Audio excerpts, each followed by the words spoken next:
¿Por qué la izquierda siempre nos gana, mi estimado telepensante? ¿Qué tienen ellos que no tengamos nosotros?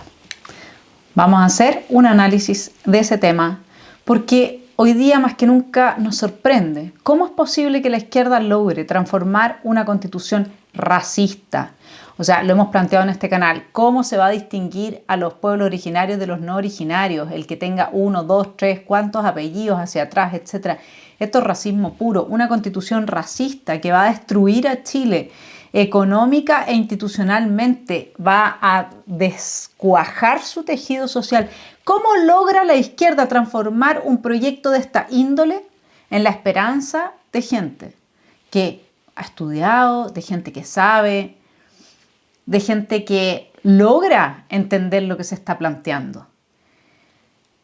Estamos hablando de intelectuales, de políticos, de connotados empresarios que no necesariamente están en el mismo buque con la extrema izquierda para imponer un totalitarismo y que sin embargo se creen el cuento. ¿Cómo lo hace la izquierda? ¿Se imagina que este proyecto viniese de la derecha? Más atrás aún, ¿cómo fueron capaces de conducir todos los anhelos por una mejor justicia, mejores pensiones, mejor salud, mejor educación, por un término de los abusos, hacia la nueva Constitución, hacia un proyecto refundacional de Chile? Cuando todo eso no era más que la necesidad de implementar la voluntad política necesaria para hacer los cambios y transformaciones que requería sobre todo nuestro aparato estatal. Pero ellos, en vez de aceptar la realidad que era, a ver, pero ¿por qué si hemos aumentado tantas veces el presupuesto para salud o el presupuesto para la vivienda o el presupuesto para educación, no tenemos mejores resultados? ¿Por qué? ¿Qué está pasando? Bueno, el Estado está funcionando mal. Hagámosle una reforma al Estado. Eso era lo obvio, ¿no? No. Nos instalaron el cuento, nos hicieron creer el cuento de que una nueva constitución resolvería esos problemas. ¿Cómo lo hacen? Bueno, ellos tienen cosas que nosotros no tenemos. Supongamos entonces que esta imagen es lo que estamos tratando en este momento de aportar para que no sea como dice el libro, que la derecha se parece al coyote que nunca ha entendido al correcaminos, siendo la izquierda el correcaminos. Veamos. La gran victoria, partamos por ahí, en todo este proceso de ganar el apruebo, la ha resumido de forma magistral Marcela Cubillos en su entrevista de los viernes al Libero. Vamos con ella. La gente lo entiende en simple, es que solo se va a poder gobernar con las ideas del Frente Amplio y el Partido Comunista. Solo eso va a ser constitucional. Esta es una constitución que define en sus textos una visión ideológica y no permite otra. Entonces eso es muy grave, porque la constitución actual ha permitido gobernar con ideas de derecha, de izquierda, de centroizquierda, da lo mismo.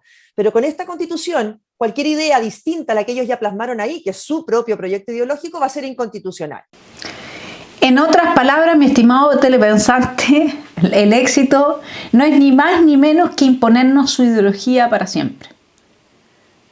A menos que obviamente se generen quiebres institucionales, guerras civiles, etcétera, etcétera. O sea, para siempre, como los cubanos. Increíble. Pero, a ver, entiéndase bien, ¿por qué nos gana la izquierda? ¿Y cómo es posible que frente a este éxito, de nuevo, personas inteligentes, razonables, no estén rasgando vestiduras? Sino que al contrario, todavía depositen esperanzas en este proceso. ¿Qué tiene la izquierda que no tengamos nosotros? ¿Por qué nos ganan? Primero, por su coraje y lealtad. Usted me va a decir, pero hay antropofagia, se comen entre ellos, los socialistas destruyeron a Allende. Sí, pero no antes de llegar al poder. Y tienen coraje. Tienen el coraje en dos asuntos fundamentales. Tienen el coraje no solo de enfrentar todo tipo de conflictos e ir incluso a los puños si es necesario, tienen el coraje de crear conflictos inexistentes, ante los cuales, como veremos en adelante, amedrentan a la derecha. Si usted quiere una prueba de la lealtad que tiene la izquierda con su gente, mire esta imagen. Acá tiene a Isquia Siches, ya no con el escote, Ya no con su performance pseudo-feminista, chascona de sus gestos obscenos, etc. Porque esa mujer es obscena de cabo a rabo. No, ella ahora está como una lady. Entonces, ¿qué es lo que hicieron? En vez de hacer la praxis de Piñera, de ir sacando a todos los ministros cuestionados por el asunto que fuese, como le pasó a Mauricio Rojas o a Gerardo Varela, lo que ellos hicieron fue un enchulamiento, como lo que hicieron con Boric para la segunda vuelta. Y ahí la tiene. Toda una dama, mi estimado telepensante. ¿Pero qué significa eso? Que la izquierda sabe valorar el capital político o el potencial del capital político de los actores que la componen. Y Isquia tiene ese capital. Ella es médico, es mujer, representa al feminismo. Ok, se mandó las partes, pero no existen muertos en política, ¿cierto? La derecha no, la derecha tiene tanto miedo que por unas pinches declaraciones saca inmediatamente al ministro de turno. Si es que hacen un escándalo con eso. Usted tiene claro que acá ninguno de los telepensantes podríamos ser parte de un gobierno de derecha en esas condiciones. Entonces, ¿qué hace la izquierda además con quienes tienen principios ideológicos duros en su sector y no los transan? ¿Los acusan de ser extremos? ¿Los acusan de ser fascistas? ¿Los acusan de seguir el camino de Stalin, de Maduro y de Chávez y de Fidel? No, pues. ¿Dónde ha visto usted acusar que un demócrata cristiano, habrá excepciones, pero acuse a un miembro del Partido Comunista, habiendo además como Telier reconocido ser un gestor ser un actor de las violaciones a los derechos humanos cuando mató a cuantos carabineros eran parte de la escolta del expresidente Pinochet, ¿no es cierto? ¿Cuándo ha visto usted a la izquierda acusar a sus sectores extremos con los membretes que pone la derecha a lo que supuestamente sería un sector extremo, cuando ni siquiera el sector de la derecha, supuestamente extremo, promueve la toma del poder por medios violentos? Lo que sí hace el Partido Comunista, muchos socialistas y el Frente Amplio, empezando por Fernando Atria, que legitima la violencia. Ellos no se acusan entre ellos, ellos no necesitan crecer a partir de destruir a su propio conglomerado. Sí, estoy generalizando, es verdad, pero véalo cómo funciona. Si no, no podrían ser gobierno. Pero si cuánto se demoró la derecha en reconocer a José Antonio Kast. Perdone que le diga, pero en términos gruesos es así. ¿Por qué, además, nos gana la izquierda? Porque nosotros le sobamos el lomo. Porque el mundo empresarial le soba el lomo. A ver, ¿a qué me refiero? Le voy a poner un caso. Eduardo Navarro, él en el Cuerpo B del Mercurio, el día martes, ¿no es cierto? Usted va, ve las declaraciones de este gerente de la empresa Copec. Y él dice, se está definiendo una nueva constitución después de años en que la ciudadanía ha manifestado sus prioridades, sus preocupaciones, entre las cuales nunca estuvo la constitución, sus anhelos de mayor bienestar. Se está definiendo una nueva constitución que ojalá permita recoger estas demandas sociales. Es indispensable que el marco jurídico que se define dé certezas al mundo privado. ¿Cómo va a tener esperanza Eduardo Navarro con la nueva constitución que se está aprobando? ¿Por qué? Porque no se aprobó que se va a expropiar a las mineras, pero si eso viene después, eso viene apenas se acabe la plata.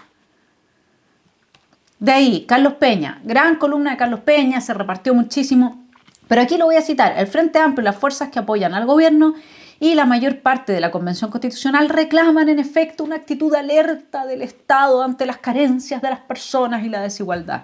Y tienen mucha razón al hacerlo. Una sociedad abierta y democrática, como debe serlo la chilena, debe preocuparse, porque todos sus miembros tengan acceso, no responsabilidad, al puñado de bienes básicos que son necesarios para el despliegue de una vida autónoma y una vida dueña de sí misma. No, al Frente Amplio no le interesa en lo más mínimo el bienestar de la gente o que tengan acceso a bienes básicos, por favor, si no, no estarían destruyendo el piso económico que permite proveer de dichos bienes. Ya está bueno, ya, pues ¿hasta cuándo le sobamos el lomo? Esa es la columna de Carlos Peña el día domingo.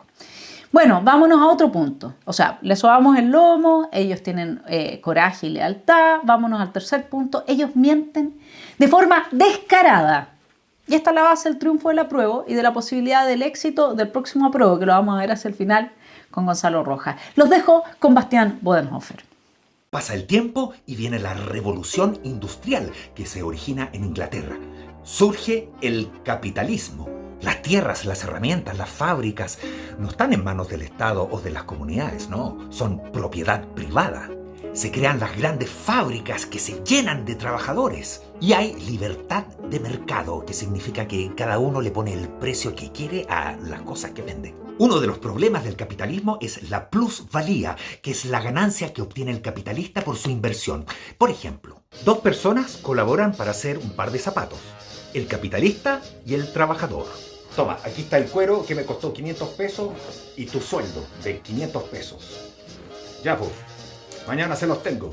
O sea, hacer el par de zapatos cuesta 1.000 pesos. Luego, el capitalista vende el par de zapatos en 10.000 pesos. La diferencia de 9.000 pesos es la plusvalía y van al capitalista. Con la venta del par de zapatos, el capitalista se enriquece mucho más que el trabajador. Además que las condiciones de trabajo en esa época eran inhumanas. Jornadas de 14 a 16 horas, sueldos miserables, trabajo infantil, aire contaminado, accidentes sin seguridad médica y no tenían vacaciones. Aunque la idea del socialismo ya daba vueltas hace tiempo, los forjadores del socialismo científico fueron Marx y Engels, dos pensadores alemanes que publicaron el Manifiesto Comunista en 1848, en el que instan a los trabajadores a que luchen contra el capitalismo y por una sociedad sin clases sociales ni propiedad privada. Que los medios de producción, o sea, las fábricas, sean de los trabajadores y que estos sean representados por el Estado. Que haya planificación en la producción de manera que solo se produzca lo que sea necesario, que no haya excesos, que no haya contaminación, que los precios estén regulados para evitar la explotación y el abuso. Fin de la historia. Bien, hay dos maneras de pensar la organización de una sociedad. Bueno, hay más, pero mientras tanto analicemos la diferencia que hay entre izquierda y derecha. Hoy la derecha tiene que ver con el régimen capitalista y la izquierda con el socialismo o comunismo. Lo que muestra el video de Bastián Bodenhofer es un actorazo, ¿no es cierto?, que tiene gran importancia en la vida de los chilenos, porque ha sido alguien que ha acompañado a quienes ven teleseries, etcétera, ¿no? Y cómo se rebate lo que él está planteando ahí. ¿Quién aparece de la derecha con un discurso realmente sólido y que diga, dialogando con Bastián Bodenhofer? Eso sería lo primero que tendría que salir acá. Vamos al siguiente punto. Ellos se adelantan, mi estimado telepensante. La izquierda se adelanta, la derecha reacciona. ¿Se adelantan en qué? Le planteo. Ellos pensaron que quizás el resultado de las elecciones presidenciales iba a ser muy ajustado. En caso de que José Antonio tuviese un mínimo de ventaja, ya tenían la estrategia armada, acusando al gobierno que no había dispuesto del transporte público necesario para que la gente fuera a votar. Ahora pregúntese cómo se están adelantando para el caso de que gane el rechazo. Uno de las señales claras ha sido la iniciativa de Jaime Baza, que el jueves por la tarde, ¿no es cierto?, este vicepresidente de la convención, llamó a casi una veintena de abogados, invitándolos a un comité asesor de la convención en el trabajo de la semana en las comisiones transitorias y armonización. ¿Por qué? Para empezar a capturar a expertos que jueguen a favor de ellos, para empezar a hacer lobby, networking. Dicen que las relaciones afectan solo a quien no las tiene, mi estimado telepensante. Ellos ya están haciendo el trabajo de armar su grupo de expertos constituyentes que podrían presentarse a través del Congreso para que redacten la nueva Constitución, porque evidentemente que al final Foucault no dio el ancho, ¿no? Cualquiera no puede escribir una Constitución, pero ellos están haciendo el trabajo de captura de personajes, ya están ofreciendo, ¿no es cierto?, las amistades y todo lo que esas amistades implican. ¿Qué estamos haciendo nosotros? Bueno, el lunes usted va a tener en Las Verdaderas Mentiras, el nuevo programa de Esfera Pública, al primer abogado especialista conversando sobre derechos sociales. No se lo pierda. Quinto, ¿por qué nos ganan, estimado telepensante? Porque ellos proyectan la toma del poder global en el tiempo y sus alianzas se fundan en dicha proyección. Para hacerlo le dan espacio a los mejores y actúan a modo global del globo terráqueo. Mira estas imágenes. Lo que usted está viendo acá son proyecciones de la campaña del apruebo en los monumentos más importantes de París. ¿Cómo logran eso? Bueno, la alcaldesa es socialista, obviamente ahí hay una relación en la que se les da autorización, porque esto no se puede hacer así nomás. Imagínense la palabra apruebo en estos monumentos. La señal que es eso para el mundo, además del documental de Netflix. Entonces, usted me va a decir, globalismo. Sí, ok. ¿Y qué hacemos nosotros? Ellos tienen una proyección trascendente. Ellos trascienden en su proyección política. Ese es el punto. Se imaginan a 1000 años en el poder. Sexto punto. Ellos saben manipular psicológicamente a la población. Y me refiero específicamente a sus dolores, sus culpas, sus expectativas y las fisuras que hay al interior de toda sociedad. Mira este video. La actual Constitución define las reglas del juego, donde ya se sabe quién va a ganar y quién va a perder, incluso antes de nacer. Aquí le traigo su juguito. Córtenla, les dije. Ya, pásame ese móvil. Sáquenlo para allá.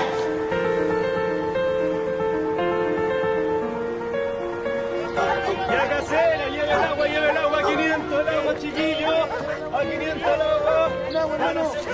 Puta nada, pues, weón. Piola la solemne, tú cachai, en verdad, este profe es un roto culeado, weón. La weá importante es que nada, pues, weón, mis viejos están de viaje.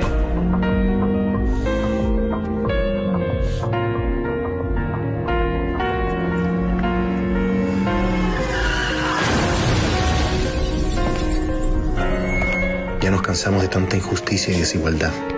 Cambiemos las reglas del juego. Cambiemos la Constitución de Pinochet. Mi estimado telepensante, es una película, ¿verdad? Hecha en menos de un minuto. Mire qué genialidad. ¿Por qué ellos tienen eso? Yo le voy a decir por qué. Porque son meritocráticos. Sí, la izquierda no cree en la meritocracia para los demás, pero sí para sí misma y para lograr el poder. Para lograr el poder, la izquierda usa todas las herramientas.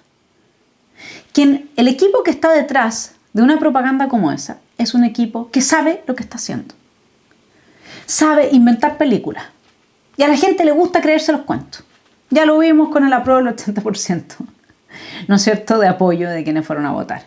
Se creyeron el cuento, se creyeron que la inestabilidad y la incerteza jurídica les iba a traer mayores beneficios. ¿Se puede imaginar eso?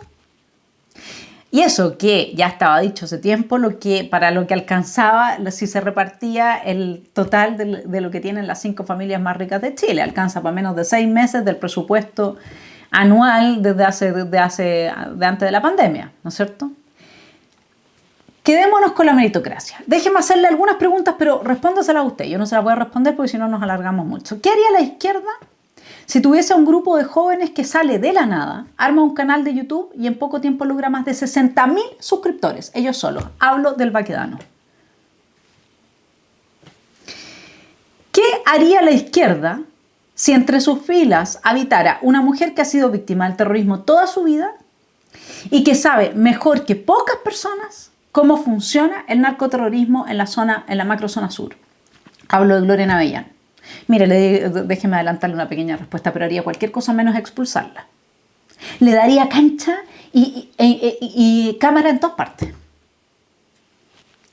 Ahora, lo mismo yo creo que haría la izquierda si entre sus filas habitara un Richard Caifal, que lo hemos traído a este canal, y un César Levin, el huilliche que afirma que la convención los engañó. Aquí, a través del Baquedano, podemos oír sus afirmaciones más allá de lo que se viralizó en Twitter. Incluso anteriormente, en el tiempo del gobierno de la expresidenta Bachelet, caciques viajaron a caballo hasta La Moneda, a caballo. También los 10 caciques de Chiloé, porque son 10 comunas aquí en la provincia de Chiloé. Entonces se les llevó una investigación en donde participaron antropólogos, cientistas históricos, en donde se les llevó datos concretos, se les llevó todo eso a la convención, y la convención literalmente nos dejó marginados, no se excluyó sin ningún tipo de justificación, no nos llamaron más, y en definitiva fue una pérdida de tiempo, pérdida de plata y un engaño. Ahora, aunque le suene familiar el apellido Kaiser, pero déjeme preguntarle, ¿qué haría la izquierda si tuviese un Axel Kaiser entre sus filas? Uno de los intelectuales chilenos con mayor fama a nivel mundial en un momento en que el globalismo nos está reventando, ¿no? Un joven capaz de atraer a cuánta gente.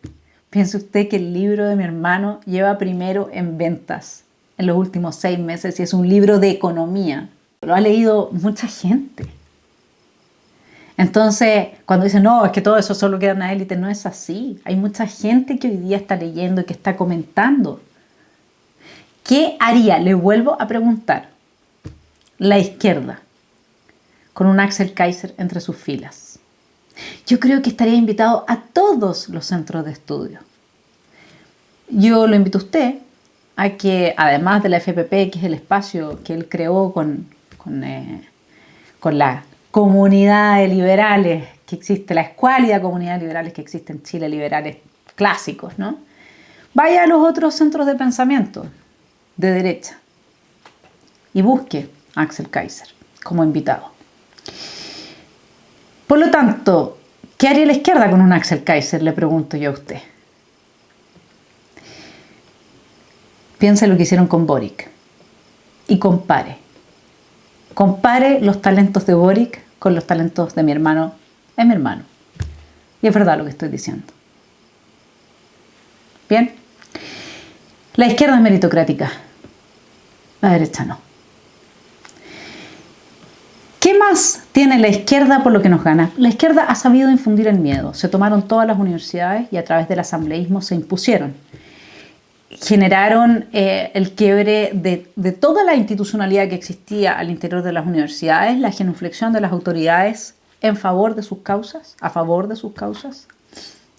Y ese asambleísmo hoy día es la viga central del proyecto de la nueva Constitución, porque todo lo van a legitimar con diálogos sociales. La política exterior, las pensiones, si le quitamos el día de mañana a este o a este otro. ¿Sabe lo que son los diálogos sociales, mi estimado telepensante, en manos de la izquierda? El comienzo de los tribunales populares, no se equivoque. Además del miedo, otro punto, ellos nos ganan porque se aprovechan de nuestra ignorancia. Partimos con la Cámara de Diputados y Diputadas, que es un absurdo, en el que se invirtió bastante dinero que podría haber servido a causas mucho más nobles. Después seguimos con todes y ahora somos personas menstruantes. Dejémoslo ahí. Además, la izquierda crea una confusión total en los términos. Y acá los voy a dejar con Marcela Cubillos nuevamente. ¿Y qué pasó el miércoles? En realidad, el miércoles la votación de derechos fundamentales, definitivamente se termina de matar la libertad individual, se termina de matar algo que ha hecho grande a Chile, que es la colaboración pública y privada en la satisfacción y en el cumplimiento para que la gente pueda alcanzar esos derechos individuales. Y yo quiero referirme especialmente al tema de educación de manera muy, muy breve, porque en salud, por ejemplo, también, ¿no es cierto?, dice se permite la existencia de proveedores privados, pero la ley lo va a hacer. Por lo tanto, una ley que no lo permita va a ser perfectamente constitucional. Eso no hay ninguna garantía en lo que se está estableciendo. Y en materia educacional lo mismo. Y aquí yo creo que la gente tiene que tener muy claro que no podemos analizar el texto de la Constitución solo con los primeros incisos, porque te ponen, ¿no es cierto? En un artículo te ponen autonomía al Banco Central, pero después pueden destituir los consejeros. En otro te ponen Estado unitario, pero después puedes tener autonomías territoriales indígenas. Te fijas, en otro te ponen igualdad, pero después te alteran la igualdad ante la ley. Bueno, aquí en educación pasa lo mismo. Te ponen libertad de enseñanza, pero nada de los incisos garantiza la libertad de enseñanza. ¿Qué le parece? Lo mismo hacen con educación sexual integral. Debajo de ese título se esconde una atrocidad. Lo mismo hacen con los objetivos de desarrollo social. Debajo de esos objetivos tan bonitos se esconden otras atrocidades. Y hay un gran número de gente que se quiere comer todo este cuento, después que no se quejen. Finalmente crean lo que la izquierda hace muy inteligentemente, mientras la derecha dice, ay, pero si démosle lo de las personas menstruantes, pero si démosle lo de los diputados y diputadas, pero si cómo vamos a hacer así, pero si dejemos los que avancen con el TODES, incorporemos la perspectiva de género, ay, pero si no es tan grave, si mientras no le toquen el bolsillo no es tan grave, por favor. Nada es grave para la derecha. Y subestiman a todos los demás porque son de un ego y de una soberbia muchos de sus miembros, no todos, pero muchos, que rayan lo patológico. ¿Sabe lo que hace la izquierda? Al revés, justo al revés de la derecha. La izquierda toma a su pequeño enemigo, como lo hicieran de antaño los caballeros medievales, era, por ejemplo, una serpiente, ¿no? Y la transforma en un dragón. Esto es un rasgo psicológico que, haciendo esta columna para ustedes, he descubierto. Porque la persona derecha, así como lo vende la izquierda, es la dueña del capital, es la dueña de los medios de comunicación, es la dueña del capitalismo mundial, es la que maneja. Todo eso es mentira. Pero han creado un monstruo tan grande, de mentira obviamente, que la gente que habita las filas de la izquierda y no son los creadores de este monstruo, sienten cuando van a luchar que ellos son David frente a un Goliat. ¿De qué tiene hambre el ser humano, mi estimado telepensante? De darle sentido a su vida. La izquierda le regala al alma de sus seguidores un sentido de vida superior, porque están luchando contra un monstruo gigantesco. Cuando sí, claro, la gente que dueña los medios puede ser de centro derecha si uno quiere, pero quienes habitan los medios y los usan a su favor son la gente de izquierda. Los verdaderos dueños de la izquierda, de los medios de comunicación son sus editores, sus periodistas, no el que lo puede vender. De hecho, cuando lo venden normalmente no cambian los equipos. Así que no mientan.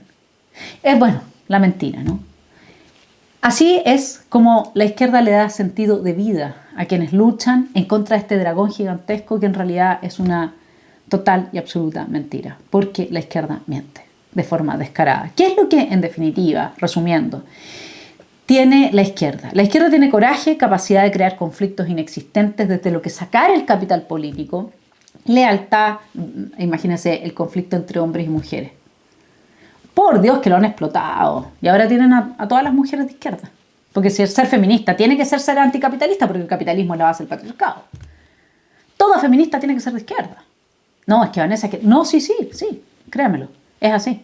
O si no, que la feminista que no crea que es de izquierda vaya a conversar con otra feminista que sí sea de izquierda, a ver si le va a reconocer su condición de feminista cuando le hable de que es capitalista. Por favor. También entre padres e hijos, entre profesores y estudiantes. Vaya a ver cómo está el Instituto Nacional. Entonces tienen esa capacidad de crear conflicto, desde el cual sacar su capital político, bueno, y sus soldados. Son leales entre sí hasta que logran el poder. Tienen ambición, se proyectan de forma trascendente, planifican a corto, mediano y largo plazo, se unen en colectivos muy adoctrinados y van a la acción. Todos estos diálogos que están armando tienen que ver con eso. Todo este proceso comenzó con la señora Bachelet, es de muy anterior a lo que estamos viendo ahora. El segundo gobierno de Bachelet es el fundamento de este proceso revolucionario. No solamente porque ella comenzó con todo este tema de la Constitución y de los diálogos sociales, etcétera, sino que porque ella hizo una reforma tributaria del cual entregó la mitad de lo que se recaudó extra a sus amigotes políticos para capturar el Deep State. Por eso es que, aunque salga un gobernante de derecha, como decía Cayetana, ¿no es cierto?, gobierna pero no tiene el poder. Ella logró consolidar la captura del Deep State. Eso es lo que hizo. Tienen el síndrome del dragón, ¿no es cierto? Crean este Goliat, o el síndrome Goliat, pongámosle mejor. Y una capacidad infinita para mentir. Y esa capacidad infinita para mentir lo vemos en las dos etapas de la prueba. Lo vimos en la etapa anterior, donde usted vio el video que yo le traje, una mentira pero fundamental, una manipulación del dolor, etc. Claro, algo de verdad hay, lógicamente, ¿no es cierto? Al final, el joven entre las rejas que viene a ser salvado por el abogado y el capital, comillas, ¿no es cierto? Algo de eso hay. Es verdad. Por eso es que van mezclando. Pero entre medio lo mismo, algo hay de machismo. Por supuesto que hay mucho machismo en Chile y en Latinoamérica en general. Y las mujeres somos bastante promotoras de eso. Pero eso no significa que exista un patriarcado. De una cosa no se sigue la otra. Es muy gramsciano todo esto. No nos desviemos. Entonces, lo que la izquierda no tiene. La izquierda no sabe y no conoce qué es lo que es la culpa. Tampoco lo que es la responsabilidad frente a sus actos. Por eso es que dejaron el descalabro en la década del 70, a principios del 70, con su Allende y la revolución con empanada de vino tinto, y después se lavaron las manos, se fueron para afuera, volvieron con títulos, con idiomas, con todo, ¿no es cierto? Y se pusieron a gobernar este país. no tiene idea de lo que es la responsabilidad, no tiene una concepción de bien común, solamente piensa en en satisfacer la avidez de su propio poder. Es absolutamente incoherente y no le importa porque es consistentemente incoherente, entonces ya nadie espera que tenga coherencia, por lo tanto no puede ser transparente. Y Nietzsche habla de ellos en los siguientes términos. En los países de hombres domesticados, eso quiere decir de lo que nosotros entendemos por derecha cobarde, derecha que no le tiene miedo al conflicto, que no puede ser leal, que no defiende nada realmente, etc. Gente domesticada, personas domesticadas. Hay aún muchos atrasados e indómitos. Actualmente se reúnen más que en ningún otro lugar en los partidos socialistas. Si un día sucede que estos promulgan leyes, podemos contar con que se colocarán en una cadena de hierro y ejercerán una disciplina terrible. Se conocen bien a sí mismos y soportarán estas leyes, conscientes de que las han impuesto ellos. El sentimiento de este poder les resulta demasiado joven y fascinante como para no sufrirlo todo por él. De eso se trata. Si quiere entender mejor, tome alguno de mis cursos respecto de Nietzsche, ¿no? Y cómo funciona nuestro inconsciente. Pero es eso, ellos sienten placer en el ejercicio del poder total, aunque se destruyan en ese ejercicio. Bien, ¿qué podemos hacer? Primero que todo, hay que quitarles el argumento de la Constitución. Esa pelota no puede seguir quedando en la cancha de rebote para que cada vez que nosotros logremos superar ciertas condiciones materiales, donde la revolución tendría que ser leninista, ahora entremos en la revolución gramsciana y ellos nos ganen porque todos los intelectuales y los comunicadores, una gran parte de ellos, digamos, juega a favor de la extrema izquierda.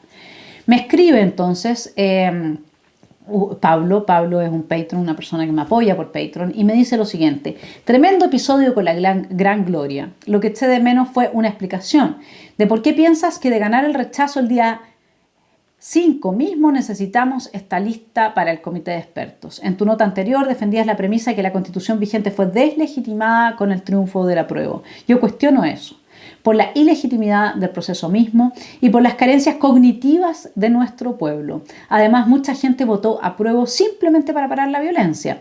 Nueva Constitución de 1925, 33, 80, 2005 es muy buena y probada en su efectividad. If it ain't broken, don't fix it. Y una buena campaña publicitaria puede educar al pueblo en ese sentido. A mi modo de ver, hay que poner fin a este tongo y despilfarro de recursos con eternas consultas ciudadanas de un pueblo voluble y poco educado en lo cívico y dejar que los mecanismos legales actúen como ha sido hasta ahora. O sea, el Congreso y las comisiones de asesores expertos con el corazón bien puesto por Chile. Un abrazo, Pablo. Absolutamente de acuerdo con Pablo. Totalmente de acuerdo, excepto por un punto. Y aquí Pablo va con la tesis de normalidad que plantea Hermógenes, ¿no? Pérez de Arce. Nuestro estimado Hermógenes dice, bueno, si se rechaza, volvimos a la normalidad y se acaba todo este cuento. Ya, ahora les voy a citar a Maquiavelo para que Maquiavelo hable por mí. Partiré del supuesto de una ciudad corruptísima, donde se incrementen al máximo las dificultades, porque no hay leyes ni órdenes que basten para frenar una universal corrupción. Pues así como las buenas costumbres, para conservarse, tienen necesidad de las leyes, del mismo modo las leyes, para ser observadas, necesitan de buenas costumbres. Además de esto, los ordenamientos y las leyes hechos en una república en sus principios, cuando los hombres eran buenos, ya no resultan adecuados más tarde cuando se han vuelto malos. Y si las leyes cambian en una ciudad según los acontecimientos, los ordenamientos no cambian nunca, raras veces, de donde resulta que las nuevas leyes no bastan, porque las estropean los ordenamientos que han permanecido inmutables. Ok, y dentro de esos ordenamientos está lo fundamental que son las costumbres. Entonces, ¿cuál es la solución? Porque acá, en definitiva, la corrupción mayor está en la decisión de parte de las élites políticas de no respetar la Constitución actual. ¿Qué significa este semiparlamentarismo de facto? Eso. ¿Qué significa la manera en que han fallado algunos jueces? Eso. Entonces, ¿qué significa la forma en que actúa el Ejecutivo con Piñera? Una violación a la Constitución, evidentemente. Ya sea por omisión o por acción. ¿Por qué? Porque la Constitución manda, ¿no es cierto? El resguardo de derechos, entre ellos la seguridad. ¿Y qué es lo que se hizo? Nada en esa materia. Entonces, notable abandono de deberes, etcétera, ¿no? Y de ahí es que yo creo que la única manera, en eso Pablo y Hermógenes tienen razón, de terminar con el tongo, si es que eso es lo que se quiere, es que aquí haya un gran pacto social en torno a que se tiene que penalizar a quienes violen la Constitución vigente mientras se le hacen transformaciones, pero penalizar con pena de cárcel. Ya porque no hay otra manera.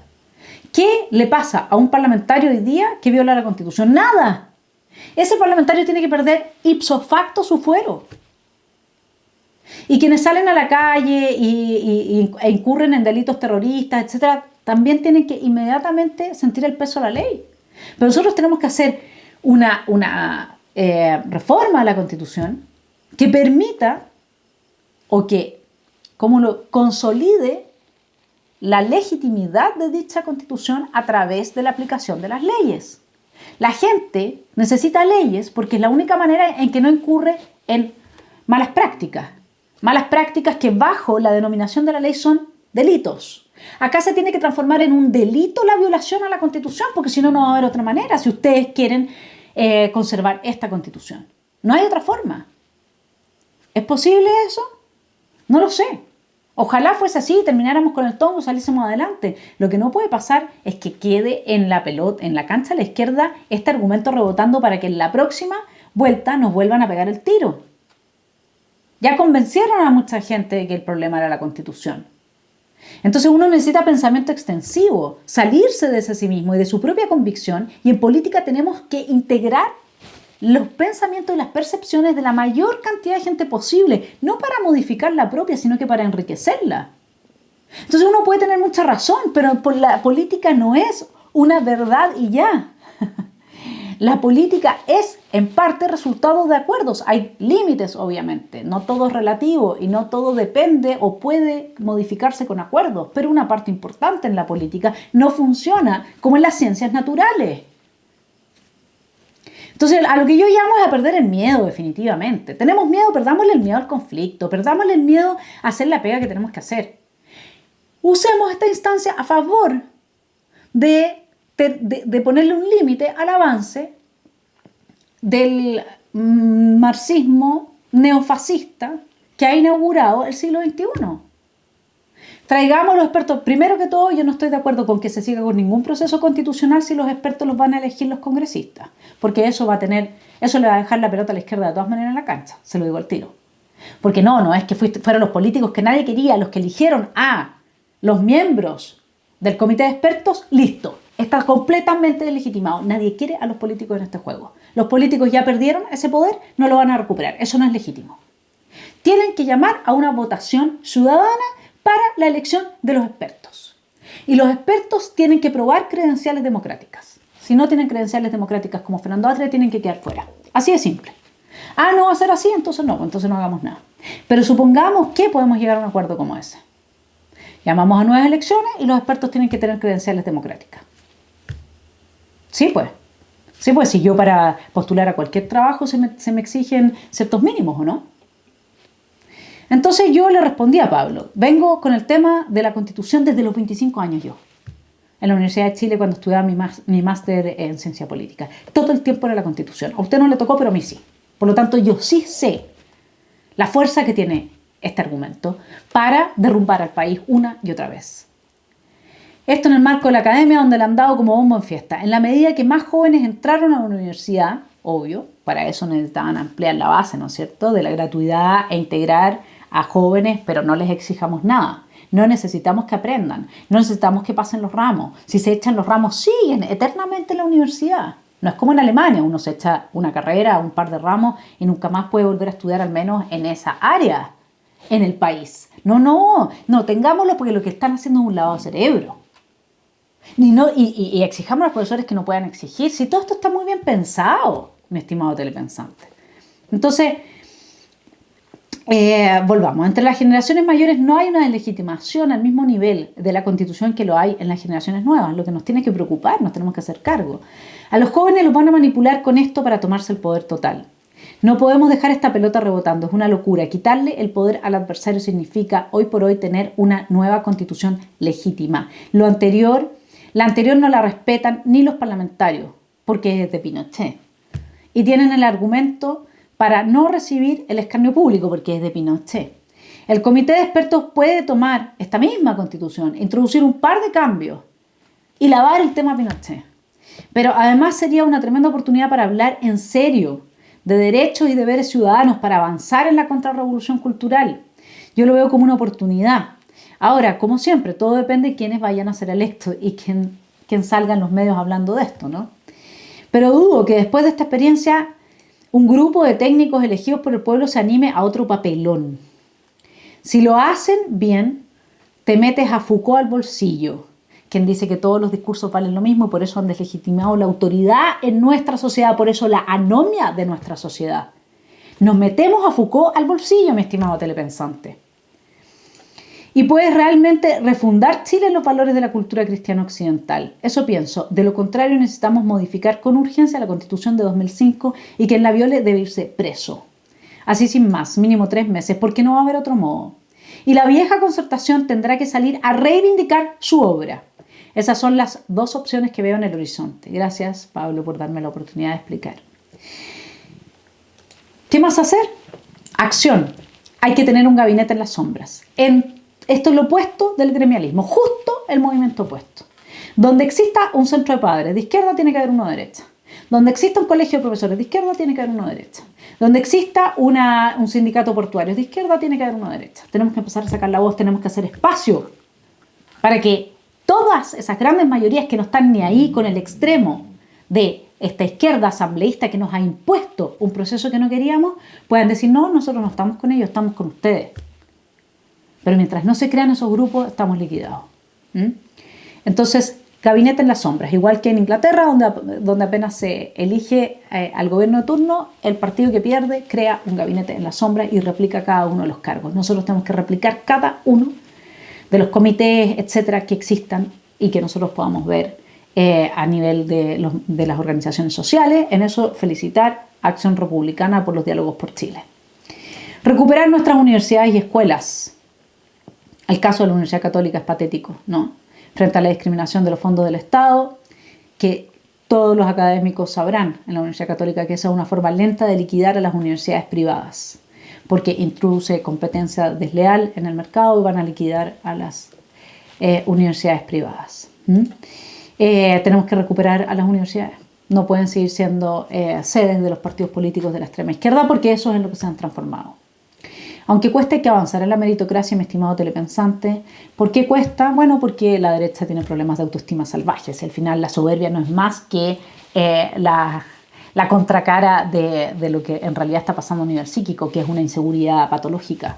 Justamente porque como no hay meritocracia en parte importante de cómo se toman las decisiones en la derecha, entonces todos saben que en el fondo no tienen los palos para el puente. Y no quieren que alguien les haga sombra y por eso no eligen a los mejores, por miedo a perder sus cargos. Bueno, aquí se va a perder todo entonces, si no empiezan a reconocerle el mérito a quien lo tiene. Hay que quitarle el poder de la extorsión emocional a la izquierda. Hay que entender que la izquierda no conoce la culpa. Entiéndase bien. Le da lo mismo ser parte de una ideología a los miembros de izquierda que ha matado más de 100 millones de personas el siglo pasado. No conocen la culpa. Les da lo mismo ser peores que los nazis. No conocen la culpa. Entonces no tienen nada que generarle culpa a uno porque uno está defendiendo sus principios y valores. Hay que avanzar en causas e ideas propias. Yo le voy a decir una cosa. Tellier y toda esta gente tiene que enfrentar demandas, querellas por violación a los derechos humanos, bajo el nuevo concepto que Gloria Navellán y Johannes Kaiser, mi hermano, pudieron avanzar respecto a que no es solamente el Estado el que viola los derechos humanos. Hay que condenar a cárcel, presidio, a los falsos exonerados. No solamente se trata de terminar de darles plata, hay que condenarlos, porque ellos han vivido a costas de nosotros a partir de una mentira. Han traicionado la fe pública. Hay que revisar el presupuesto nacional y no aprobar ningún presupuesto que avance el Estado cultural. En la medida en que hayan fundaciones de extrema izquierda que se benefician de la plata de todos los chilenos, etc., hay que revisar todo eso. No se le aprueba un peso al gobierno si es que dentro de las partidas del presupuesto nacional se está avanzando el Estado cultural. Hay que también hacer una profunda reforma a la educación. Necesitamos más educación pública, menos educación estatal. Se acabe la educación estatal, todos los proyectos sean privados con subvención del Estado, a las familias para que puedan acceder a aquellos proyectos que les interesa y se acabe el adoctrinamiento a través de estos programas nacionales de educación. Necesitamos una reforma, la reforma procesal penal, justicia, más justicia, y tenemos que preocuparnos de que haya una verdadera división de los tres poderes del Estado, castigar fuertemente los delitos de prevaricación y los delitos de cuello y corbata. Necesitamos mejores pensiones, podemos partir poniéndole fin al Transantiago, que en los últimos 10 años nos ha costado 6.080 millones de dólares. Si eso hubiese sido repartido entre el 14,7%, que es el de los 2.218.394 personas adultos mayores en Chile, el quintil más pobre, que es ese 14,7%, hubiese tenido en promedio una pensión de 130.000 pesos extra al mes. Educación gratuita de calidad, esa educación que le digo, y los profesores tienen que ser dueños de su establecimiento. En salud hay que hacer una reforma respecto de cómo se está manejando toda la operación política al interior del mundo de la salud. No podemos nunca más permitir que una enfermedad sirva de control social para problemas políticos. Democracia, hay que incorporar iniciativas de participación directa. Está clarísimo que nos ha hecho mucha falta, que no podemos dejarlo todo en una élite que termina aliándose entre izquierda y derecha y destruyendo el país, porque al final eso es lo que hacen. Hay que poner límites claros a los políticos. Necesitamos avanzar en el fin del Estado cultural y denunciarlo con fuerza. Y finalmente tenemos que avanzar en una muy buena publicidad, desmantelando la mentira de la izquierda, porque en palabras de Gonzalo Rojas. ¿Cuáles creen ustedes, ahora volviendo al tema que le puse en titular, la verdad, ¿cuáles creen ustedes que son las mayores amenazas para que la opción rechazo salga exitosa del plebiscito del 4 de septiembre, don Gonzalo? Empecemos por usted. Sí, una acción de mentira institucionalizada. O sea, esta gente sabe mentir desde chiquitito y no tienen ningún problema de mentir. Y ya deben tener contratadas las mejores agencias publicitarias para mentir descaradamente. Y es perfectamente posible que esos 13 puntos se puedan revertir a partir de la mentira. Eso es lo que tenemos que tratar de evitar nosotros, que seamos capaces de mostrar la verdad del desastre. ¿Cuáles son los dos motivos? Los dos motivos por los cuales la gente está votando rechazo. El primero, el más importante, porque han perdido toda confianza en la mayoría de los convencionales, y el segundo, por el contenido de las normas. Este segundo motivo nosotros tenemos que ser capaces de incentivarlo todavía más, porque lo otro, el aspecto sentimental de yo rechazo a los convencionales, puede ser cambiado por otra dimensión sentimental, y es yo quiero una nueva constitución. Bueno, Gonzalo Rojas nos dice también que que tenemos que llamar a la gente a que no vote por Boric 2 veces, porque el descalabro económico que va a llegar, evidentemente que va a ser una muestra más de lo que nos va a profundizar este proyecto de la nueva constituyente, de la nueva constitución. Y quisiera terminar por dejarlos con el video de Carlos Siri, muy bueno, que va justamente en la línea de una excelente publicidad, y les voy a decir por qué, pero veámoslo primero.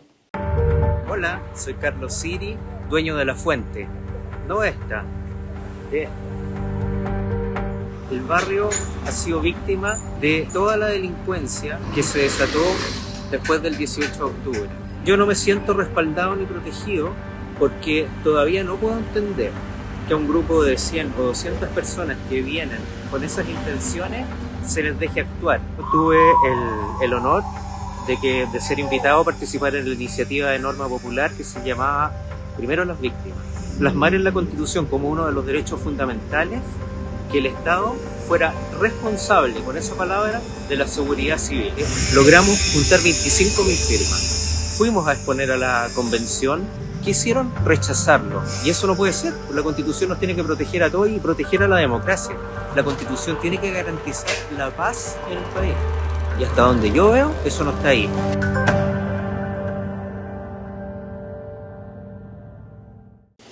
Mi estimado telepensante, el mensaje es muy claro. Nosotros no te contamos películas, No era cosa de una nueva constitución para terminar con los abusos. Solo se requería de voluntad política. Yo no apruebo que me engañen otra vez. ¿Y tú?